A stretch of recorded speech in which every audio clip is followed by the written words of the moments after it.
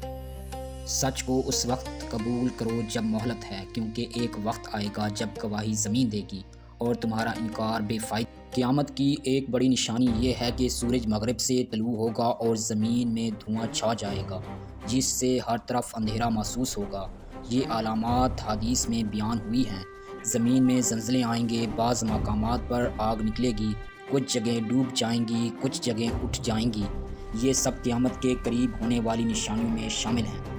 نبی کریم صلی اللہ علیہ وسلم نے فرمایا، جن کے اعمال بھاری ہوں گے وہ کامیاب، جن کے اعمال ہلکے ہوں گے وہ نقصان میں ہیں اور وہ ہمیشہ دوزخ میں رہیں گے۔ ایمان والے جن کی نیتیں خالص، اعمال سچے، ان کے چہرے نورانی، دل پرسکون اور عمل پر ثواب ہوگا۔ کفار یا منکر جنہوں نے سچ کا انکار کیا وہ اندھیرے میں، خوف میں اور دوزخ کی طرف ہوں گے۔ قیامت کے وقت پر ارشاد باری تعالیٰ ہے، سور پر پھونک ماری جائے گی، پھر نہ رشتہ دار پہچانے جائیں گے، نہ کوئی گفتگو ہو سکے گی، سب اللہ کے حکم کے سامنے۔ یہ سخت ترین فیصلے کا وقت ہے۔